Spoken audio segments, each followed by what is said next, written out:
শরণং পাদ সেবনং অর্চনং বন্দনং দাস্য সক্ষমাত্ম নিবেদন। শ্রবণ, তুমি এই 7 দিন যদি ভাগবত শ্রবণ করো তাহলে তুমি নিশ্চিত জেনে রাখো মৃত্যুকালে তুমি এক সময় না এক সময় গোবিন্দের চরণ ভেলায় করে ভব সমুদ্র পার হয়ে যেতে পারবে। এই জগতে সবারই সেই মনের অভিলাষ যে সংসারে তো আছি একরকম, খেয়ে পড়ে বেঁচে আছি, কিন্তু শেষ সময়টা যেন আমাদের ভালো যায়, শেষে যেন কোনো কষ্ট না পাই, শেষে যেন কোনো দুর্ভোগ পোহাতে না হয়, শেষের সময় যেন প্রাণ পাখি দেহ খাঁচার থেকে বেরিয়ে যাবার কালে যেন কোনো বাধাগ্রস্ত না হই। সাধুগুরু বৈষ্ণব সব ভালো তার, শেষ ভালো যার। এই জগৎ থেকে যাওয়ার সময়টা কি যে বিভীষিকাময় সময়, কি যে রহস্যময় সময় আমাদের জানা নাই, জানিয়ে দেওয়া হলো ভাগবতের মাধ্যমে। ভাগবত বললেন, তুমি যদি গোবিন্দ লীলা কথা কর্ণ ভরে শ্রবণ করো, গোবিন্দের পবিত্র নাম যদি কীর্তন করো, শ্রী গোবিন্দের পদবদ্ধ যদি তুমি স্মরণ করো, গোবিন্দ তোমাকে বঞ্চিত করবে না, কখনোই বঞ্চিত করবে না। তস্মাদ ভারত সর্বাত্মা ভগবান ঈশ্বর হরি, শ্রুতব্য কীর্তিতব্যশ্চ শর্তব্যশ্চেচ্ছতাভয়ম। পরীক্ষিত মহারাজ ভীষণ ভয় পাচ্ছেন। কেন ভয় পাবেন না? আমরাও যদি আমাদের মৃত্যুর কথা চিন্তা করি, আমাদের তো গা ছমছম করে ওঠে, বিশ্বাস দৃঢ়ভাবে হয় না যে আমাদেরও চলে যেতে হবে। এই দেহ, এই সংসার, এই স্ত্রী, স্বামী, পুত্র, কন্যা, জমি জমা, টাকা পয়সা, ধন ঐশ্বর্য সব কিছু ফেলে একদিন চিরতরে যেতে হবে এই সংসার ছেড়ে। পরীক্ষিত, তুমি ভয় পেও না। পরীক্ষিত মহারাজ বলছেন, প্রভু আমি মৃত্যুকে ভয় পাই না। কেননা মৃত্যু তো অবশ্যম্ভাবী, মৃত্যু হচ্ছে পরম সত্য। আমি ভয় পাই আমি যেন যাবার কালে যেন ভবসাগর পারে যেন আটকে না থাকি, আমি যেন গোবিন্দের চরণে করে যেন ভবসাগর পার হয়ে যেতে পারি। আমাকে সেই উপদেশ আমাকে দিন। তখন সুখদেব গোস্বামী বললেন, মা ভই, মা ভই, ভয় পেও না, তুমি ভাগবত কথা শ্রবণ করো। কেননা ভাগবত হচ্ছে পবিত্র কথা, ভাগবত হচ্ছে দিব্য কথা, ভাগবত হচ্ছে অপ্রাকৃত কথা। ভাগবতের কথা শ্রবণ মনন স্মরণে জীবের পাপ ক্ষয় হয়। তখন পরীক্ষিত মহারাজ এই ভাগবত কথা শ্রবণ করার জন্য প্রায়োপবেশন সভায় উপবেশন করলেন। সুখদেব গোস্বামী ভাগবত কথা আলোচনা শুরু করলেন। সাধুগুরু বৈষ্ণব আজকেও সেই ভাগবতী অধিবেশন উদযাপিত হচ্ছে। আপনারা সবাই জানেন যে কত সুন্দর মহৎ ইচ্ছা, তার ফলশ্রুতিতে আজকে এই ভাগবত, তারপর অধিবাস, কাল পরশু 2 দিন মহানাম যজ্ঞ। এই সুন্দর অনুষ্ঠানের যে উপলক্ষটা তাও আপনারা সবাই জানেন, অর্থাৎ সতুল কর্মকার মহাশয়ের ছেলের ঘরের নাতি নবজাতক, তার শুভ অন্নপ্রাশন আগামী পরশুদিন 26 তারিখ, 26শে বৈশাখ। তো সতুল বাবু তার মনের অভিলাষ, তার স্ত্রী, তার পুত্র কন্যাদের অভিলাষ হলো যে এই যে নবজাতক, ওর মুখে যখন সর্বপ্রথম মহাপ্রভুর প্রসাদন্ন দেওয়া হবে, তখন যেন আমি সাধুগুরু বৈষ্ণবের চরণের ধূলি লাভ করতে পারি, ভক্তের কৃপা আশীর্বাদ। ভক্তই একমাত্র গোবিন্দের কৃপা পাওয়ার অনন্য মাধ্যম হচ্ছেন ভক্ত। ভক্তের করুণা, ভক্তের আশীর্বাদ, ভক্তের শুভকামনা থাকলে গোবিন্দের কৃপা হতে আর বিলম্ব হয় না। সেই ভক্তের আগমনের ব্যবস্থা হয়েছে আজকে এইখানে। কত সুন্দর ইচ্ছা, শান্তর ছেলে। তো সেই ক্ষেত্রে সর্বপ্রথম আমি সকল ভক্তদেরকে অনুনয় বিনয় করে বলছি, সেই সতুল বাবুর যে পুত্রের ঘরের নাতি অর্থাৎ শান্তর ছেলে, ওর মুখান্নপ্রাশনের জন্য আপনারা সর্বাগ্রে ওকে আশীর্বাদ করবেন। ও যেন মহাপ্রভুর প্রসাদন্ন সেবা গ্রহণ করে যেন সত্যি সত্যি প্রভুর ভক্ত হতে পারে, কৃষ্ণ ভক্তে পরিণত হতে পারে।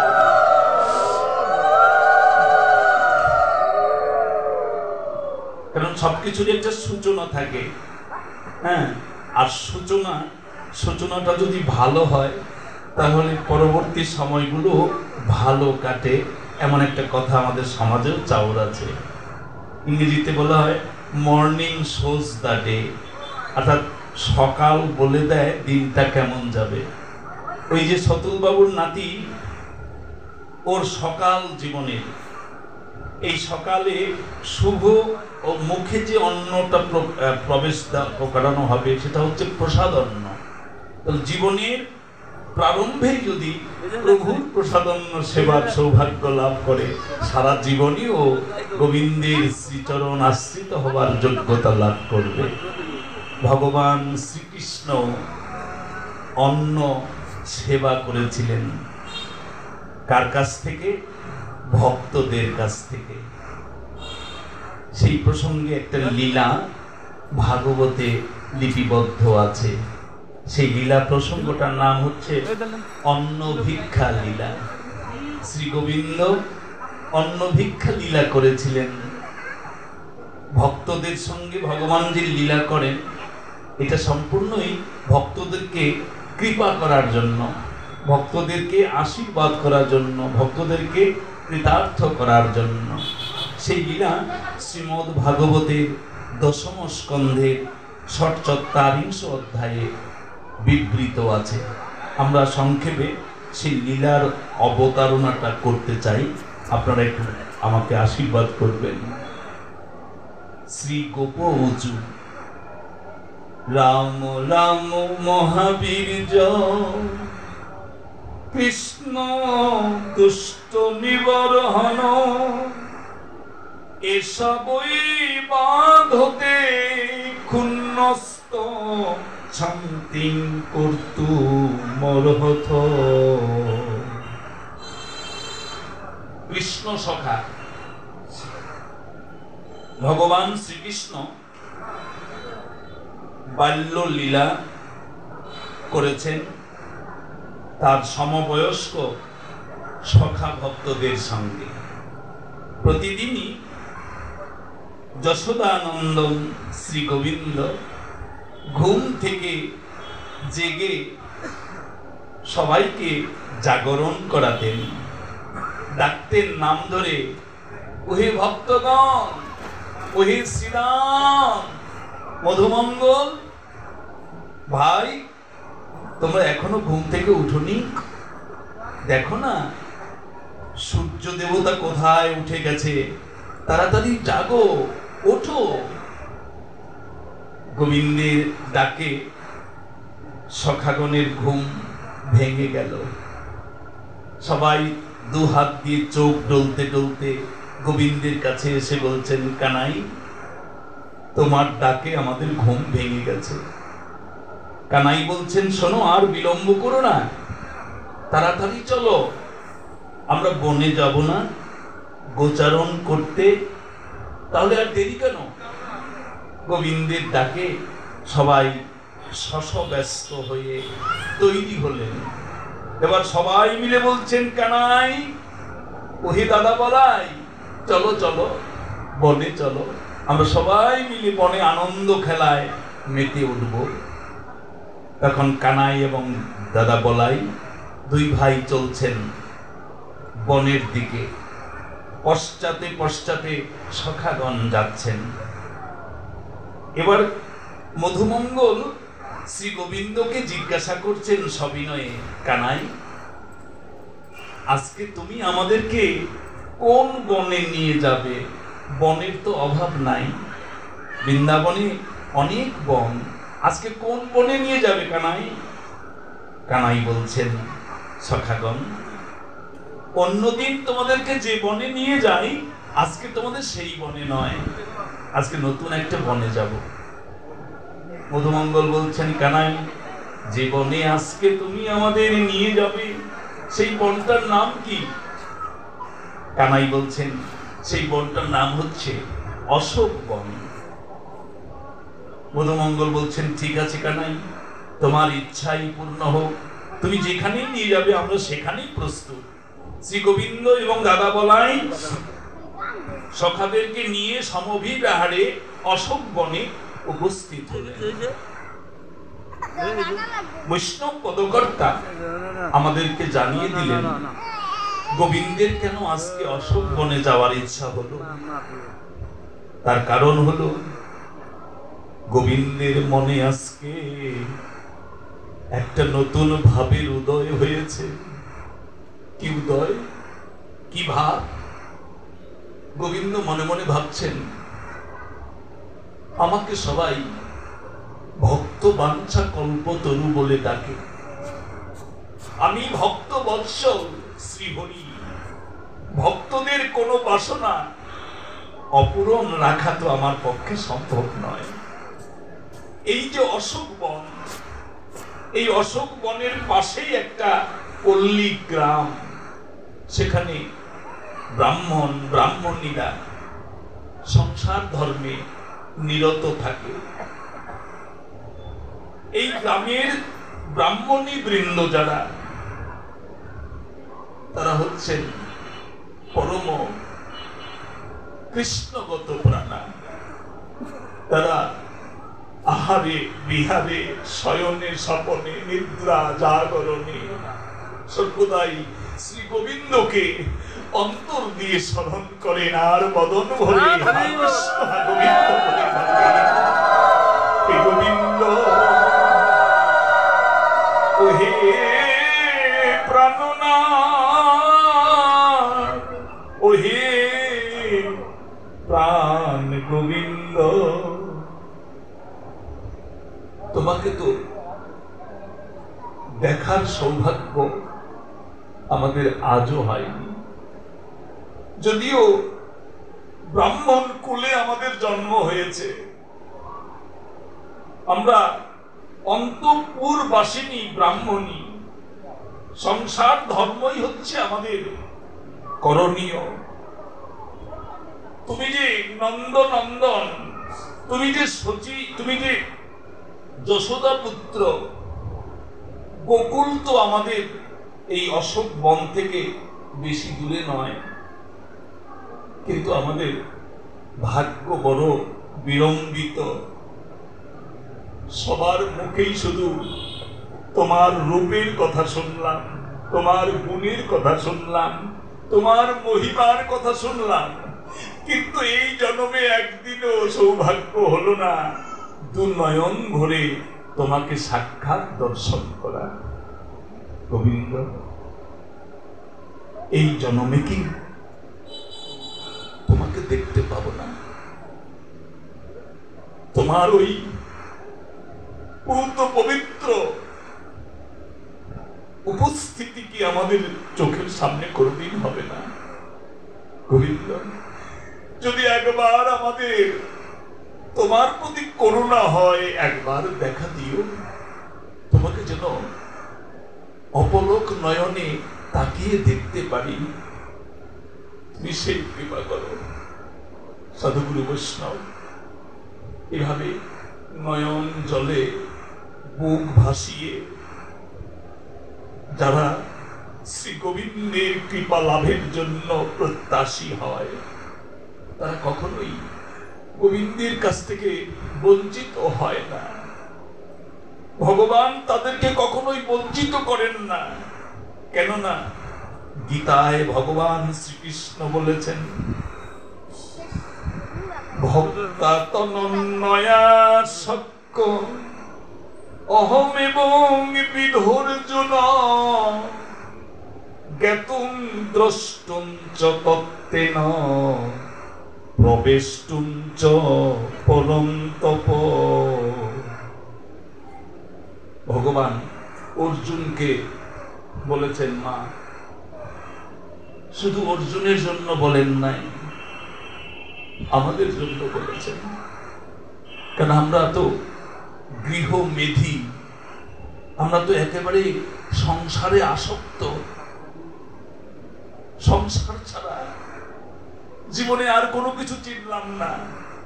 তাই ভগবান অর্জুনের মাধ্যমে জগতের সবাইকে শুনিয়ে দিলেন, ভক্তা তনন্নয়া সক্য অহম এবং বিধর্জুন জ্ঞাতুং দ্রষ্টুং চ তত্ত্বেন প্রবেষ্টুং চ পরম তপ। আমি যে ভক্তের বাসনা পূরণ করি, আমি যে ভক্তের কামনা পূরণ করি, যারা বদন ভরে বলে হরি হরি, আমি ভক্তের কামনা সদাই পূরণ করি। ভক্ত যদি কোনো মনে মনেও অভিলাষ ধারণ করেন, সেই অভিলাষ ভগবান পূর্ণ করে দেন। আজকে শ্রী গোবিন্দের মনে সেই ভাবের উদয় হলো যে ওই ব্রাহ্মণী বৃন্দ তারা যে আমাকে দেখতে চায়, কেননা তারা আমার রূপের কথা কর্ম দিয়ে শুনেছে, মহিমার কথা শুনেছে, রূপের কথা শুনেছে, কিন্তু কশ্চিন কালেও আমাকে দেখতে পায় নাই দুই নয়ন ভরে। আজকে আমি সেই ভক্তের বাসনা পূরণ করিব। তাই আজ গোবিন্দ অন্য বনে না গিয়ে আজ তিনি অশোক বনে সকল ভক্তদের নিয়ে লীলা খেলায় মগ্ন হলেন। আর বললেন সখাগণকে, হে শ্রীরাম ও হে মধুমঙ্গল, ভাই তোমরা আজকে আমাকে আর দাদা বলরামকে ছেড়ে দাও, তোমরা এখানে সবাই মিলে আনন্দ করে খেলাধুলায় মগ্ন থাকো, আমি দাদাকে নিয়ে পাশেই আছি। মধুমঙ্গল বলছেন, কানাই যাও, তাতে বাধা নাই, কিন্তু তোমার কাছে আমাদের অনুরোধ, তুমি আমাদের ছেড়ে বেশি দূরে যেও না, কেননা তোমার ছাড়া আমরা অপূর্ণ, তুমি হচ্ছে অখণ্ড, আমরা তো তোমাকে ছাড়া খণ্ড, তুমি বেশি দূরে যেও না। কানাই বলছে, না না না, তোমাদের বলতে হবে না, আমি অদূরেই থাকব। তোমাদের কোনো প্রয়োজন হলে আমরা সঙ্গে সঙ্গে তোমাদের কাছে চলে আসব। তখন শ্রীরাম, সুদাম, মধুমঙ্গল সখাগণ এক জায়গায় বসে খেলাধুলায় মেতে উঠলেন। আর পাশে দাদা বলরামকে নিয়ে শ্রী গোবিন্দ বনের শোভা দেখছেন আর বলছেন, দাদা বনটা কত সুন্দর, তাই না? কত নান্দনিক, এত সুন্দর মনোরম, চিন্তা করা যায়? বলরাম দাদা বলছেন, হ্যাঁ রে কানাই, আমরা তো সব দিন আর বনের শোভা দেখার সুযোগ পাই না, সবাইকে নিয়ে খেলাধুলায় মগ্ন থাকি। তো আজকে যেহেতু আমরা একটু সময় পেয়েছি, তাই বনটা দেখে সত্যি সত্যি উপভোগ করতে পারছি। ঠিক এই সময় সখাগণ খেলাধুলা আর করতে পারছেন না, সবাই খুব দুশ্চিন্তায় আচ্ছন্ন। কেননা তারা মনে মনে ভাবছে, আজকে ভুল করে গোকুল বৃন্দাবন থেকে কোনো খাবারও আনি নাই, আবার এই অশোক বনে একটা ফলের গাছও নাই। সময় বেড়ে বেড়ে মধ্যাহ্ন কাল প্রায় চলে আসছে, ক্ষুধা তো আস্তে আস্তে আরো বৃদ্ধি পাবে। এই যে আজকে যে বনে, এই বনে এসেছি, খাবারও আনি নাই, তাহলে উপায় কি? আমাদের তো ক্রমশ ক্ষুধা পাচ্ছে। তখন সব সখাগণ একত্রিত হয়ে সিদ্ধান্ত নিলেন। কি সিদ্ধান্ত? যিনি আমাদেরকে এই বনে এনেছেন তার কাছে আমরা যাই। আমাদের কানাই আর দাদা বলাই, এরা দুইজনই তো আজকে এই নতুন বনে এনেছেন, চলো যাই, আমাদের ক্ষুধার ব্যাপার তাদের কাছে জানাই। শ্রীরাম, সুদাম, মধুমঙ্গল সখাগণ বাম হাত দিয়ে উদর মর্দন করে সকলেই কানাই এবং বলাইয়ের কাছে গিয়ে বলছেন, রাম রাম মহাবীর্য, কৃষ্ণ দুষ্ট নিবর্হন, এ সবই বাধতে ক্ষুণ্ণস্ত ছাঙ্কিন কর্তু মরহথ। দাদা বলরামের দিকে সব সখারা তাকিয়ে তাকিয়ে বলছেন, দাদা বলাই, তুমি তো মহাবীর্যবান, তুমি তো অনেক শক্তির আধার। আবার কৃষ্ণের দিকে তাকিয়ে সবাই বলছেন, ওরে কানাই কৃষ্ণ, তুমি হচ্ছ দুষ্টের নিবর্হন, তুমি শিষ্টের পালক, দুষ্টের দমনকারী। তখন কৃষ্ণ বলছেন, হ্যাঁ বুঝলাম, আমাদের দুই ভাইকে তোমরা প্রশংসা করছো, তার মানে কি, তোমরা কি বলতে চাও? সখাগণ বলছেন, কানাই, আজ কিসের জন্য তুমি আমাদের এই বনে এনেছ তার কিছুই জানি না। এই বনে এসে দেখি একটা গাছেও ফল নাই। তারপর আরো কি বিলক্ষণ জানো, আজকে গোকুল বৃন্দাবন থেকে আসার কালে কেউ আমরা খাবারও আনতে পারি না, সবাই ভুলে গেছি। এখন তো ক্ষুধার জ্বালায় খেলাধুলা তো দূরের কথা, বেঁচে থাকাটাই তো বড় দুর্বিষহ হয়ে দাঁড়িয়েছে। ভাই কানাই, তুমি তাড়াতাড়ি আমাদের ক্ষুধা নিবৃত্তির ব্যবস্থা করো। বৈষ্ণব পদকর্তা বলছেন, কলিজি দেখো, শ্রীরাম, সুদাম, মধুমঙ্গলেরা ক্ষুধার নিবৃত্তির জন্য তারা গোবিন্দের কাছে প্রার্থনা করে, বলাইয়ের কাছে প্রার্থনা করে।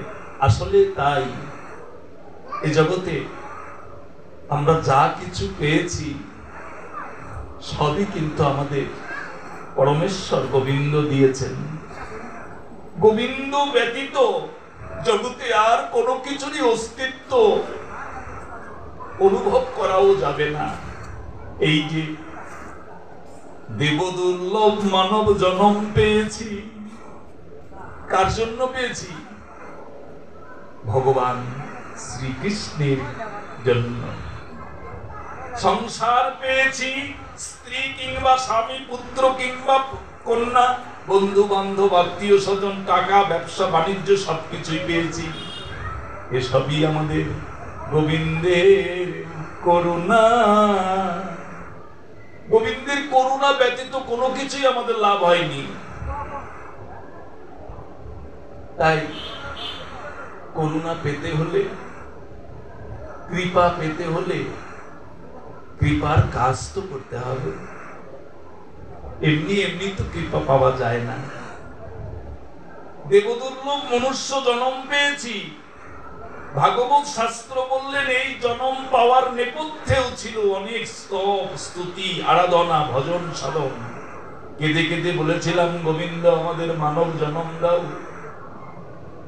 গোবিন্দ আমাদের দিয়েছেন। এই মানব জন্ম পেয়ে এই সংসারে সুখে আনন্দে উল্লাসে থাকতে আমরা গোবিন্দের কাছে প্রার্থনা করি, গোবিন্দ তুমি আমাকে সুস্থ রেখো, গোবিন্দ তুমি আমাকে সচ্ছল করে দাও, গোবিন্দ তুমি আমাকে জীবনটাকে সুন্দর করে দাও। তুমি না দিলে পাবো কোথায়? তুমি তো সবকিছুর দাতা। এইভাবে যদি গোবিন্দের কাছে মন প্রাণ সঁপে চাওয়া যায়, গোবিন্দ কি বঞ্চিত করবে? করবে না। আজ শ্রীরাম সুদাম মধুমঙ্গল ক্ষুধা নিবৃত্তির প্রার্থনা জানালে ভগবানের মনে পড়ে গেল, ভালোই হয়েছে। এই অশোক বনের পাশেই তো ব্রাহ্মণীরা থাকে, আর সেই সমস্ত ব্রাহ্মণীরা সর্বদাই তো আমার নাম গুণকীর্তন করে। এই জগতে যারা আমার নাম করে, এই জগতে যারা আমার নাম কারীর সঙ্গ করে, তারাই তো আমার সর্বাপেক্ষা প্রিয়। তাদের ছাড়াই আমার কে বা আপন? আমার নাম শ্রবণ কীর্তনকারীরাই হচ্ছে আমার সর্বাপেক্ষা প্রিয় আপন। যৌমান পশ্যতি সর্বত্র সর্বং চময়ি পশ্যতি তস্যাহং ন প্রণশ্যামি সচ মে ন প্রণশ্যতি। ভগবান বলছেন, আমাকে দেখতে যদি দৃঢ়পণ কেউ নেয়, সে আমাকে দেখতে পায়। দেখার ইচ্ছা নিতে হবে, জানার ইচ্ছা থাকতে হবে। ভগবান কখনো কাউকে ইচ্ছা অপূরণ রাখেন না। হরিদাস, নামাচার্য হরিদাস হরিনাম করছেন প্রাণ মন ভরে, আর মনে মনে ভাবছেন, হে গৌর হরি, আজ কতদিন হয়ে গেল তোমার মধু বদনখানা আমি দর্শন করতে পারছি না। এই জীবদ্দশায় কি তোমাকে আর দেখতে পাবো না? ঠিক তখনই হরিদাসের পর্ণ কুটিরের দরজা শব্দ হলো, হরিদাস, হরিদাস। হরিদাসের ধ্যান ভঙ্গ হয়ে গেল। ভাবছেন কে যেন আমাকে ডাকছে। দরজার অর্গল খোলা মাত্রই হরিদাস দেখতে পেলেন যে আমার এই পর্ণ কুটিরে দয়া করে আমার গৌর হরি এসেছে। আমার ভাগ্যের কিবা বলি হারি ওগো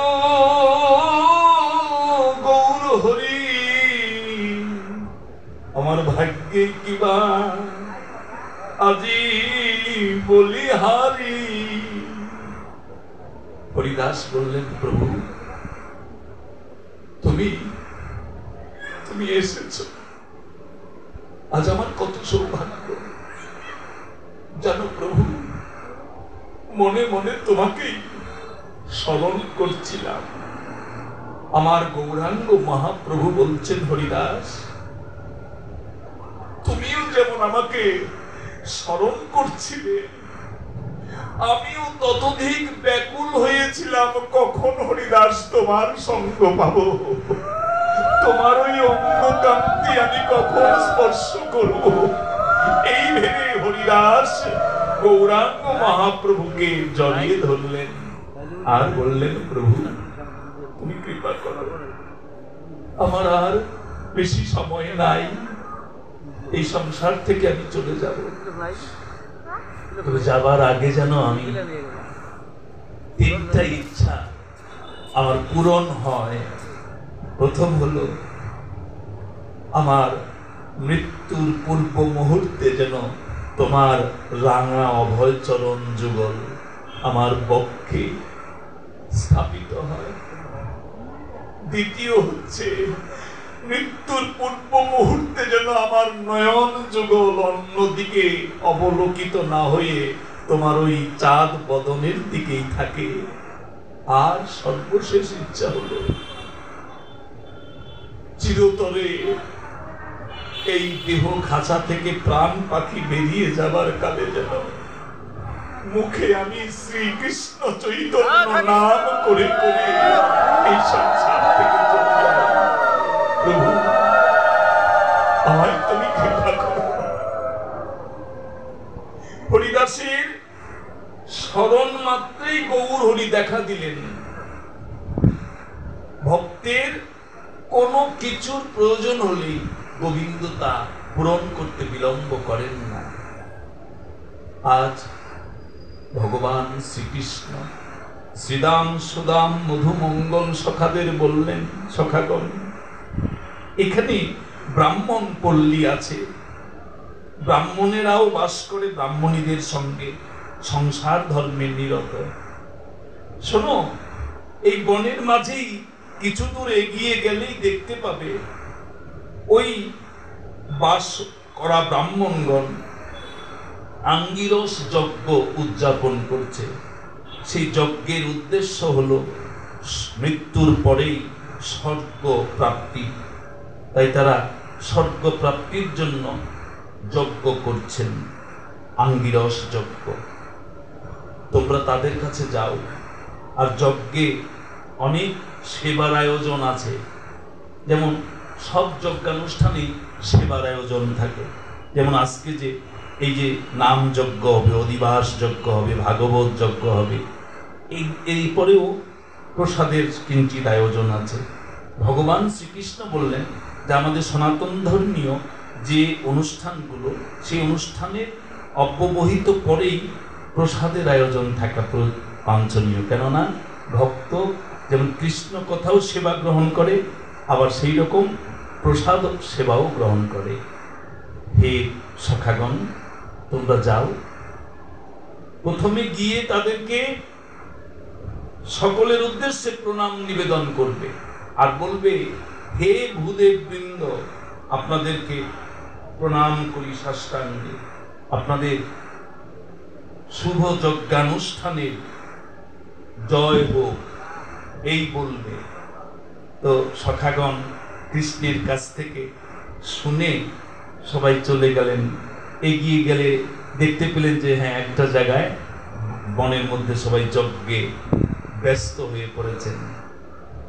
সেই বিশাল আয়োজন, সাড়ম্বরে যজ্ঞানুষ্ঠান।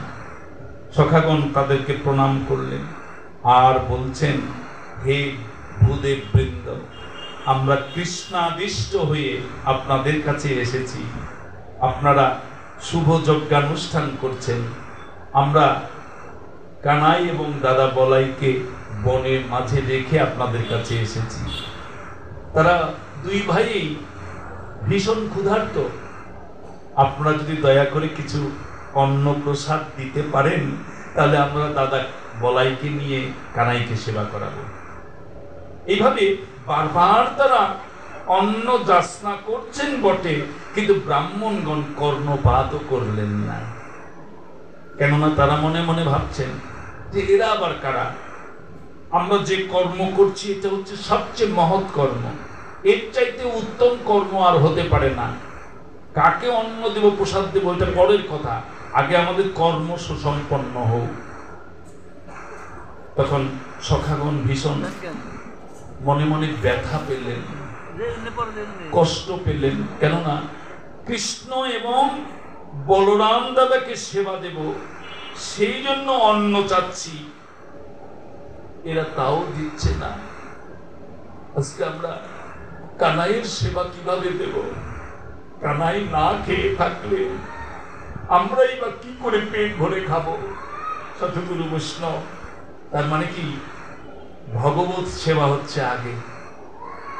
এই যে আমাদের সেবার ব্যবস্থা ভগবান করে দেন, ভগবানেরও তো সেবার ব্যবস্থা করা দরকার। হ্যাঁ, ভগবানের ক্ষুধা নাই, ভগবানের কর্ম নাই, ভগবানের মৃত্যু নাই, ভগবানের জন্ম নাই, কিন্তু তারপরেও ভগবান বলছেন যে আমি অজ হয়েও আমি আবার জন্মের অভিনয়ও করি। অজপি সন্ন ব্যয়াত্মা ভূতানাম স্বরূপী সম। অজপি অর্থাৎ আমি অজ, অজ মানে যার জন্ম নাই, ভগবানের জন্ম নাই, কিন্তু ভগবান বললেন যে আমার জন্ম নাই তবু আমি জন্মের অভিনয় করি। কেন? জীব শিক্ষার্থে ক্ষুধা নাই তবু ক্ষুধার ভূমিকায় আমি থাকি। কেননা আমি দেখি যে আমার ক্ষুধার কথা বললে আমার ভক্ত আমাকে আমাকে সেবা দান করে।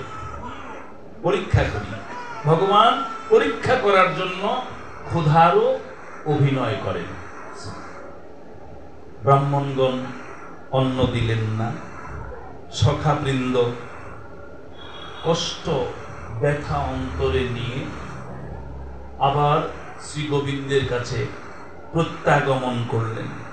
কানাই বলছেন, সখাগণ তোমাদের প্রত্যেকের মুখ শুকনা কেন? শ্রীদাম বলছেন, কানাই আজ আমরা কার মুখ দেখে উঠেছিলাম? তোমার সেবা দেব বলে ব্রাহ্মণদের কাছে অন্ন যাচনা করতে গিয়েছিলাম। তারা আমাদেরকে তোমার সেবার জন্য অন্ন দেওয়া তো দূরের কথা, আমাদের সঙ্গে দুটি কথা পর্যন্ত বলল না। হে কানাই, তোমার কাছে বারবার অনুরোধ করি, জীবনে তার মুখই দেখবো যে তোমাকে ভালোবাসে, তাকেই তার সঙ্গেই কথা বলবো, যে তোমার কথা মদন ভরে বলে, আর কৃষ্ণ হা গোবিন্দ বলে তোমাকে ডাকে, তার দিকেই আমার যেন সম্পর্ক হয়, তার সঙ্গে যেন আমাদের আত্মীয়তা হয় যারা তোমার ভক্ত। এই সমাজেও কিন্তু দেখা যায় মেয়ে বিয়ে, ছেলে বিয়ের সময়ও আমরা কিন্তু পরিবার দেখি। জাতের মেয়ে কালো ভালো, নদীর জল ঘোলা ভালো, এই যে একটা কথা আছে, তার মানে কি? জাত বলতে কি? যে আমি যার সঙ্গে আত্মীয়তা করব সে কি কৃষ্ণ ভক্ত? সে কি ভক্ত সঙ্গ করে? সে কি গোবিন্দগত প্রাণ? যদি তা না হয় তাহলে তার সঙ্গে আত্মীয়তা আমি করব না। অর্থাৎ আমার আত্মীয়কে দেখে যেন আমারও কৃষ্ণ ভক্তি বৃদ্ধি হয়। আমার আত্মীয় পূজা দেয়, আমার আত্মীয় ধ্যান করে, আমার আত্মীয় গুরুমন্ত্র জপ করে, আমার আত্মীয় ভক্ত সঙ্গ করে, দেখে দেখে আমি পাষণ্ড হলেও আমার ওই আত্মীয়ের কারণেও আমি একদিন কৃষ্ণ ভক্তের চরণ ধুলি মাথায় নেবার যোগ্যতা লাভ করব। আজ আমার শ্রীদাম সুদাম মধুমঙ্গল বলছেন, কানাই জীবনে যেন এমন কোন লোকের মুখ আমরা না দেখি যে তোমাকে এক দণ্ড ভালোবাসে না, তার সঙ্গে যেন আমাদের কোনো সম্পর্ক না হয় যে তোমার শ্রী পদবদ্ধ স্মরণ করে না।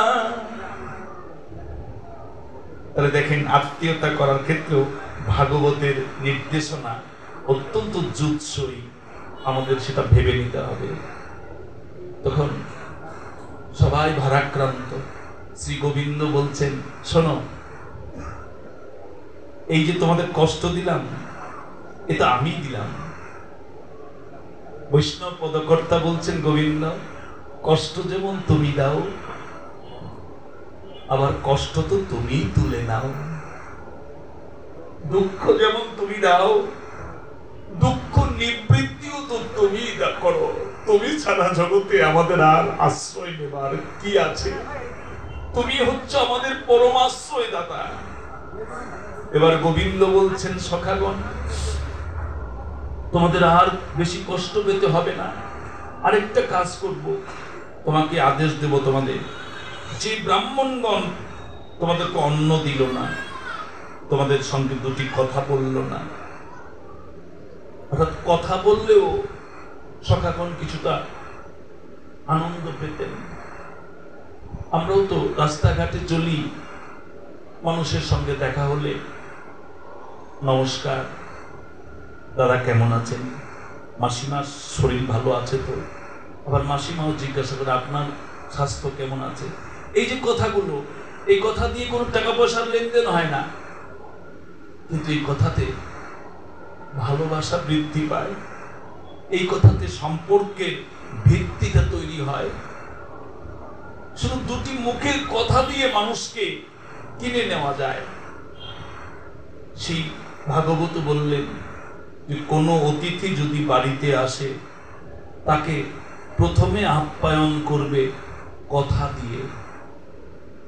কথা দিয়ে আপ্যায়ন করা যায়। তোমার ঘরে কিছু নাই, তুমি যদি শুধু বলো এত কষ্ট করে এসেছে, কি দিয়ে আপনাকে যত্ন করি, যে ব্যক্তি আসবেন অভ্যাগত ব্যক্তির এমনিতেই প্রাণ ভরে যাবে, বা যে বাড়িতে এসেছি কথাগুলো যেন মধুর মতো, এতেই তার আপ্যায়ন অর্ধেক হয়ে যায়।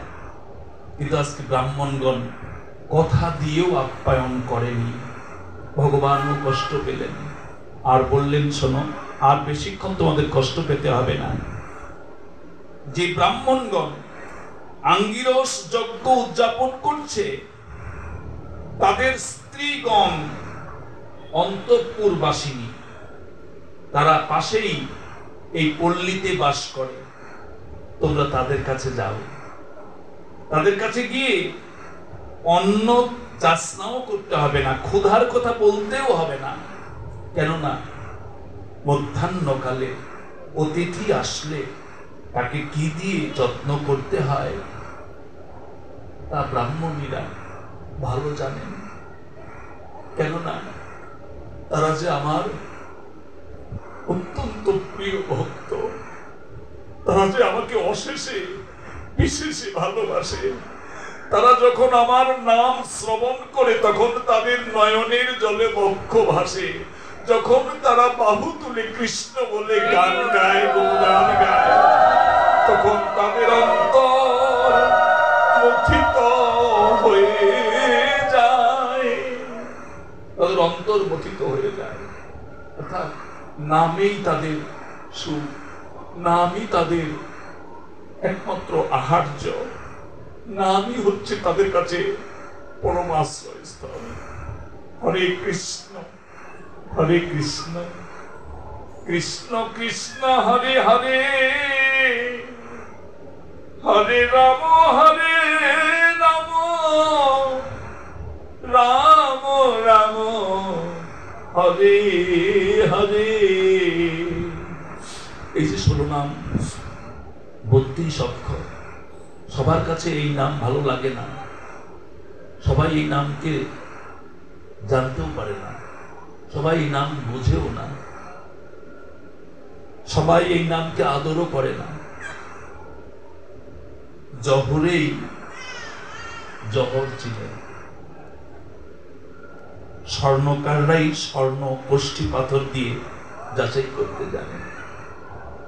যারা কৃষ্ণ নামের সাধক, যারা কৃষ্ণ নামকে ভালোবাসতে পেরেছে, তাদের জীবন ধন্য। 84 লক্ষ জন্মের পরে এই প্রাপ্ত মনুষ্য জন্মে যদি কেউ কৃষ্ণ নামের চরণে আশ্রিত হতে পারে, তারা মানব জন্ম ধন্য হবে, তারা মানব জন্ম ধন্য হবে গো।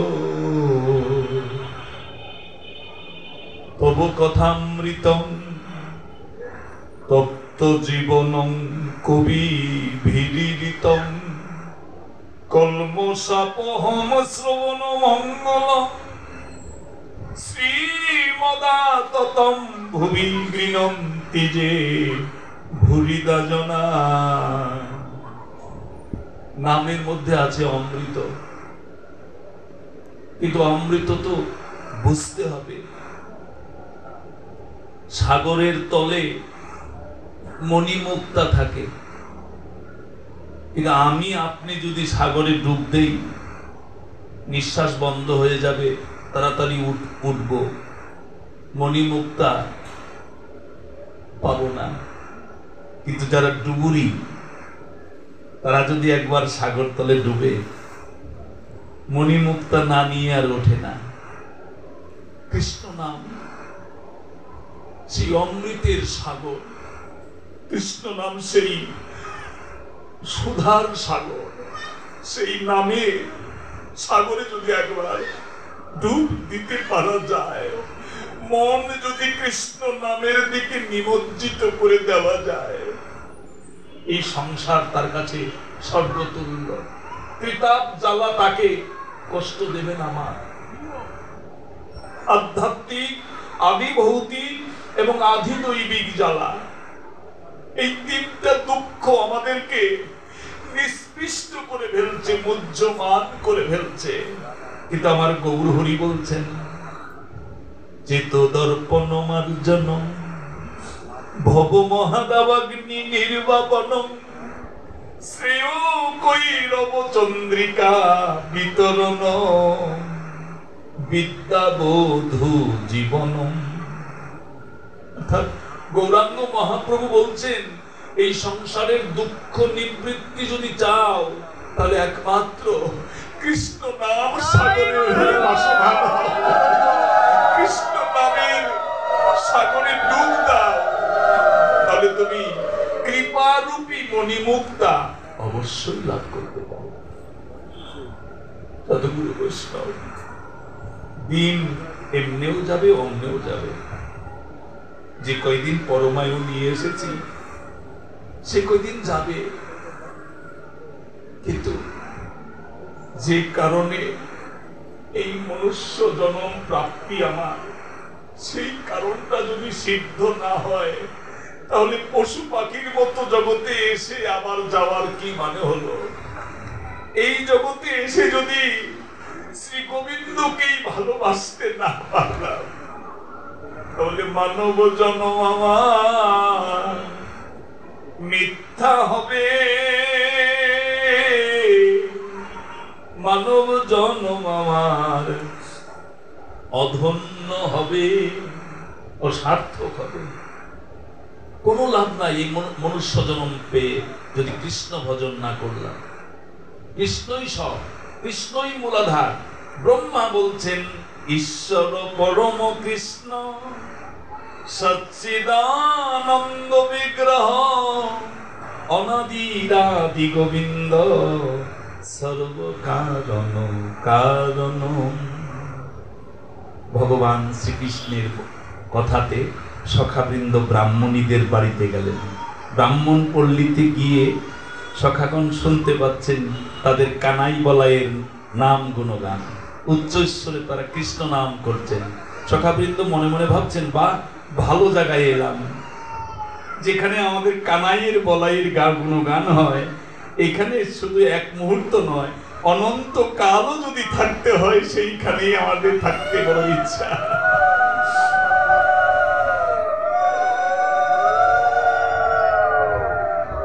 ব্রাহ্মণীগণের চোখ পড়ল সখাবৃন্দের দিকে, তারা সবাই চমকে গেল, এরা কারা? কাছে এগিয়ে গিয়ে বলছেন, এই তোমরা কারা গো? তোমাদের পরিচয় কি? কোথায় তোমাদের ধাম? কি তোমাদের নাম? তখন ব্রাহ্মণ কৃষ্ণ ভক্তগণ বললেন, হে ব্রাহ্মণী বৃন্দ, আপনাদের চরণ যুগলে আমাদের প্রণাম। আমরা হচ্ছি কৃষ্ণ সখা। আজকে আমরা আপনাদের পাশের এই অশোক বনে গোচারণ করতে এসেছি, কানাই বলাই আমাদেরকে নিয়ে এসেছেন। ব্রাহ্মণীগণ বললেন, কানাই বলাই তোমাদের সঙ্গে নিয়ে এসেছেন এই বনে? যে হ্যাঁ। তখন ব্রাহ্মণীগণ বললেন, তোমরা তো সবসময় কৃষ্ণকে দর্শন করো না? যে হ্যাঁ, আমরা তাদের সঙ্গী, কেন দর্শন করব না? তখন ব্রাহ্মণী বৃন্দ বললেন, আচ্ছা, আমাদের মনোবাসনা কি পূর্ণ হবে না? কি আপনাদের মনোবাসনা? আমাদের বহুদিনের স্বপ্ন, এই দুটি নয়ন দিয়ে যেন আমরা নন্দনন্দন শ্রী গোবিন্দের বদন দর্শন করতে পারি। আমাদের সেই আশা কবে পূর্ণ হবে? তখন সখাগণ বলছেন, আজকেই তো দর্শন করতে পারবেন, চলুন যাই। এই বনেই তো আমাদের কানাই দাদা বলাইকে নিয়ে বসে আছে। তখন ব্রাহ্মণীগণ খুব খুশি হলেন, বাহ, আজকে বুঝি আমাদের বহুদিনের স্বপ্ন পূর্ণ হবে। কোনোদিনই কৃষ্ণকে দর্শন করতে পারিনি, এত কাছে যখন এসে গেছে, তাহলে আর এই সুবর্ণ সুযোগ হেলায় হারাবো না। তখন ব্রাহ্মণীগণ সখাবৃন্দদেরকে বললেন, তোমরা একটু অপেক্ষা করো, আমরা কৃষ্ণ দর্শন করতে যাব তো। খালি হাতে কৃষ্ণ দর্শন করলে কেমন হয়? কৃষ্ণ দর্শনও করব, সেই সঙ্গে শ্রীকৃষ্ণের একটু সেবার ব্যবস্থাও করব। তাহলে মনে মনে নিজেকে খুব ভাগ্যবতী বলে মনে করব। তখন সখাবৃন্দ অপেক্ষা করলেন। ব্রাহ্মণীগণ সকলে মিলে একসাথে রান্না বান্না শুরু করলেন। সে চর্প, চুষ্য, লেজ্জ, পেয়, চতুর্বিধ উপাদেয় অন্ন ব্যঞ্জন আদি তৈরি করে সোনার থালায় সব সাজালেন। সাজিয়ে ব্রাহ্মণীগণ একে একে করে সেই স্বর্ণের থালা মাথায় নিলেন। আর সখাদেরকে বললেন, হে সখাবৃন্দ, তোমরা গোবিন্দের ভক্ত, তোমরা আগে যাও। ভক্ত আগে গেলে, পেছনে পেছনে আমরা গেলে ভক্তের সঙ্গে ভগবানের দর্শন মিলবে আমাদের ভাগ্যে।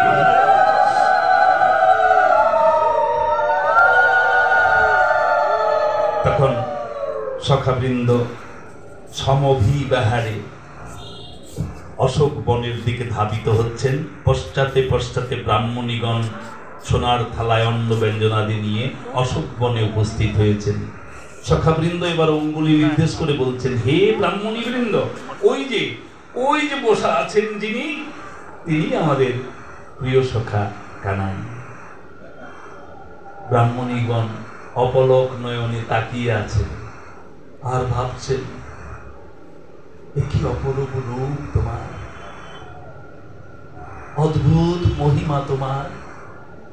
হে গোবিন্দ, কত ভুল করে এতদিন অসার সংসারে লিপ্ত ছিলাম, তোমার মধুবদন দর্শনের সৌভাগ্য এতদিন হয়নি। আজকে যখন হয়েছে, আর ওই অসার সংসারে আর ফিরে যাব না। এই জন্ম নয়, শুধু জন্ম জন্মান্তরে হে গোবিন্দ তোমার কাছেই আমরা থাকবো, তুমি আমাদের কৃপা করো। গোবিন্দ তখন এগিয়ে এসে বলছেন, স্বাগতম সুস্বাগতম, হে ব্রাহ্মণী বৃন্দ, আপনারা এসেছেন, সঙ্গতই হয়েছে, আপনাদের জন্য কি করতে পারি? ব্রাহ্মণীগণ বলছেন, হে গোবিন্দ, তুমি না গীতায় বলেছ, সর্বধর্মান পরিত্যজ্য মামেকং শরণং ব্রজ, অহং তাং সর্ব পাপেভ্যো মোক্ষয়িষ্যামি মা শুচঃ। তুমি তো বলেছ, আজ যখন সবকিছু পেলে, স্বামী, পুত্র, কন্যা, আত্মীয় স্বজন, সংসার ফেলে তোমার কাছে এসেছি, তুমি আজ আমাদেরকে ছেড়ে দিও না। গোবিন্দ তখন বললেন যে না, এ কথা ঠিক নয়। সংসার করো তোমরা স্বামী পুত্র কন্যা নিয়ে, সংসার হচ্ছে তো পরম ধর্ম। তবে তোমরা ওই সংসারেই আমাকে লাভ করতে পারবে, বনে নয়। অনন্তকাল আমি তোমাদের কাছেই থাকবো যদি তোমরা সেই গৃহেই সংসার ধর্ম পরিপালিত করে আমার নাম গুণ কীর্তন বদন ভরে করতে পারো এবং ভক্ত সঙ্গ করতে পারো, তবে তোমরা আমার সান্নিধ্য পাবে। আর এই যে তোমরা এনেছো অন্ন ব্যঞ্জন আদি, আজকে আমি ভক্তদেরকে সেবা করাবো। ভক্তগণকে ভগবান শ্রীকৃষ্ণ অন্ন ব্যঞ্জন আদি নিয়ে নিচ্ছেন। ভক্তগণ বলছেন গোবিন্দ কানাই আগে তুমি সেবা করো, দাদা বলাই আগে তুমি সেবা করো, তারপরে তোমাদের প্রসাদ আমরা সেবা করব। গোবিন্দ সেবা করলেন, বলরাম দাদা সেবা করলেন, শ্রীরাম সুদাম মধুমঙ্গলা আদি সখাবৃন্দ তারা কৃষ্ণ প্রসাদ সেবা করে ধন্য হলেন। সাধুগুরু বৈষ্ণব আগামী পরশু দিনও সেই গোবিন্দের প্রসাদন্ন সেবা করবে সতুল বাবুর, সতুল কর্মকার মহাশয়ের নাতি অর্থাৎ শান্তর ছেলে সেবা করবে। তো সাধুগুরু বৈষ্ণব আপনাদের আশীর্বাদ লাগবে, আপনাদের করুণা লাগবে, কারণ গোবিন্দের কাছে যেতে গেলে তো আপনাদের পশ্চাতে পশ্চাতে না গেলে গোবিন্দকে পাওয়া যাবে না। ভক্তগণ আগে যাবেন, পশ্চাতে যাবেন ভগবান দর্শনার্থীদের। তো সত্যি আজকের অনুষ্ঠান অত্যন্ত ভালো লাগছে আমার, যদি একটু বিলম্ব হয়েছে শুরু করতে। আমি আবার আজকে চলে যাব খুব তাড়াতাড়ি, আমার একটু জরুরি দরকার আছে। আর কারণ আমি জানি যে মানিকগঞ্জের পাঠগুলো একটু তাড়াতাড়ি হয়, 8টায় শুরু হয়, কিন্তু আজকে একটু তবে ভেন্যুটা একটু নতুন ভেন্যু। আমি একটু তাজ্জব হয়ে গেছি যে এর মধ্যে কি সুন্দর অনুষ্ঠানের আয়োজন করেছে। কীর্তনে তো মনে হয় যে তিল ধারণ করার জায়গা থাকবে না, পাঠেই যদি এইরকম হয় কীর্তনে কি হতে পারে। তো সত্যি শান্তকে আমি খুব ভালোবাসি, শান্ত আমার খুব স্নেহাস্পদ। শান্ত যে কীর্তন অঙ্গের সঙ্গে সম্পৃক্ত, এটা আমি এত এত ভালো মনে নেই। ওকে আমি প্রাণ ভরে আশীর্বাদ করি যে একটা ইয়াং ছেলে। আমাদের যুব সমাজরা তো অবক্ষয়ের পথে, এই জগৎকে টিকিয়ে রাখে যুব সমাজ, কিন্তু সেই যুব সমাজ যদি সঠিক পথে চালিত না হয় তাহলে সমাজ ধ্বংস হয়ে যায়। এই যুব সমাজ কৃষ্ণ ভজনের পথে যদি এগিয়ে যায় তাহলে তো সমাজের পুনর্জাগরণ হবে। তো শান্ত সেরকম একটা ছেলে যে এত অল্প বয়সে ওর মধ্যে গোবিন্দের ভক্তির অঙ্কুর হয়েছে। আমিও গোবিন্দের কাছে প্রার্থনা করি গোবিন্দের জন্য ওকে আরো ভক্তিমান করেন, গোবিন্দের শ্রীচরণ আশ্রয় পাওয়ার জন্য যেন ও আরো যোগ্য হয়। তাই আপনারা আশীর্বাদ করবেন।